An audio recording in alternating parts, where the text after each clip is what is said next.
What is going on, everyone? Badger here. I'm sure to like and sub, and let's get into this. So yeah, I've seen the first two episodes. If some of you have, it wasn't as horrible as we all thought, but that's because we know the big offensive stuff is coming in the third and fourth episode.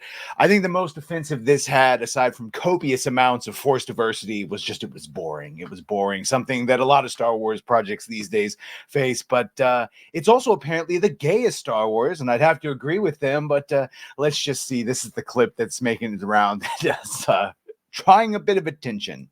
I want to ask you both because this is, I would say, arguably the gayest Star Wars, I think, by a considerable margin. And are you excited about that? Are you bracing yourself? Star Wars, not the It's pretty gay. And by the way, this is everything they wanted. This is everything they want. Instead of choosing to do a TV show that brought everyone together and really brought back Star Wars and the best of the prequels and the OT and all of that, it's Leslie Headland's personal Frozen meets Kill Bill LGBTIQI plus agenda filled thing. And yeah. Okay, let's be honest.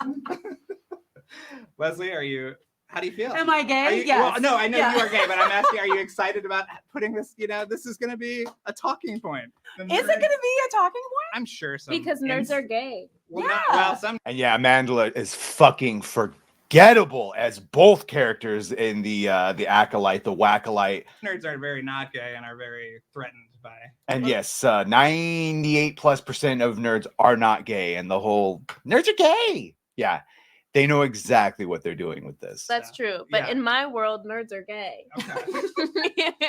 Is this a fun element of- No, I don't think so. And yet people have told me that it's the gayest Star Wars, and I'm frankly You're offended? into You should be it. No. I think that Star Wars is so gay already. It's very good. Star Wars is so gay already. Okay. I mean, have you seen It's the true. fits? We'd be like, look how gay this is, and then send each other a reference photo. And are you from- telling me with a straight face that C-3PO is straight? They're They're fucking robots, you dumb bint. a couple. That's what I think. But this is more outward. I think it's canon that R2-D2 is a lesbian. Oh, Ooh. interesting. It's canon that you held them down while Harvey. Yeah. Huh. Ask Filoni. Okay.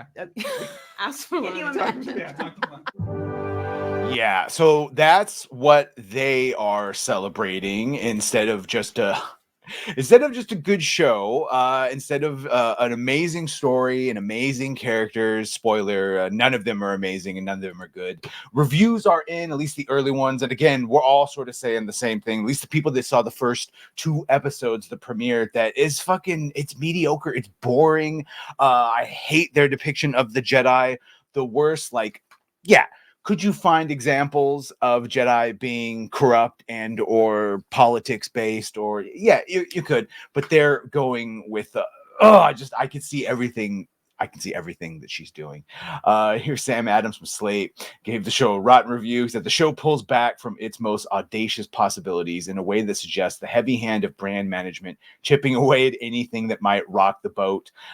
Movie Web, Star Wars: The Acolyte, unfortunately lives up to the hype as a series that will divide fans. Problem lies in the plot's execution, overall vision of the characters, Star Wars universe, and puzzling inconsistencies in the use in the Force. Yeah, and tactics, and not even to mention fire in space and all the other things people are pointing out. Even the I'll say the Rolling Stone released their review, and it did not get a positive one. And I know there was some controversy because this got released and then 404 error, and everyone was like, oh, Disney forced them to take it down. And I think what actually happened is they just released it too early before the review embargo had lifted, and then of course they just released it. It still says the same thing basically. It was boring, and honestly, I liked Jedi Master Soul. I liked the overall plot and toying with the idea of Jedi Masters getting attachments to their Padawans. What happens when a Padawan fails? What happens when a Padawan doesn't pass the trials?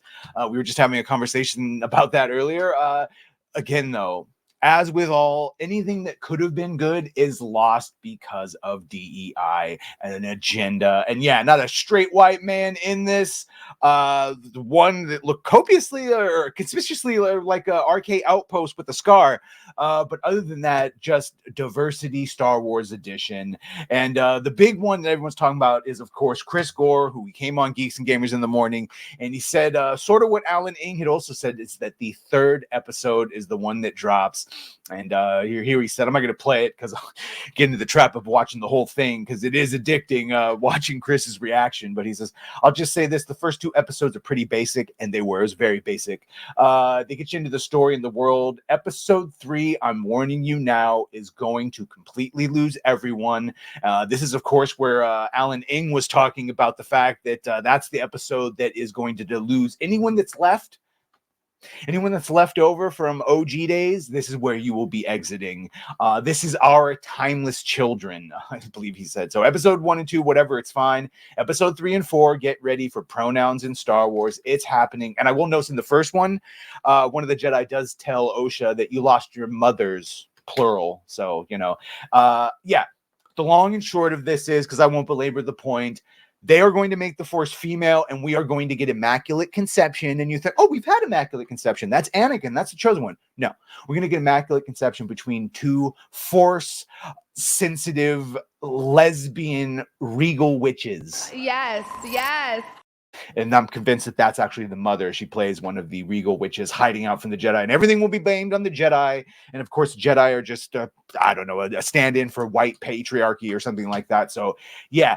And and even as Chris says, it still lacks male energy. Even it's lacking a lot of things. So first 2 episodes are forgettable, and just it's the big rub. The big rub of this is going to come in the 3rd episode. So hold out till next week.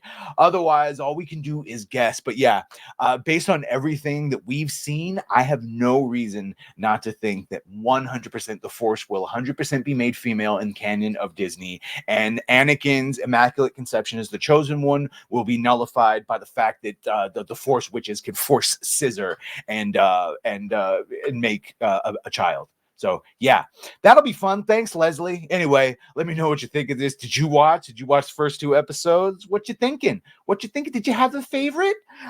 Anyway, make sure to like, share, and sub. If you have done that, thank you. If you're gonna do that, thank you. And well, bye.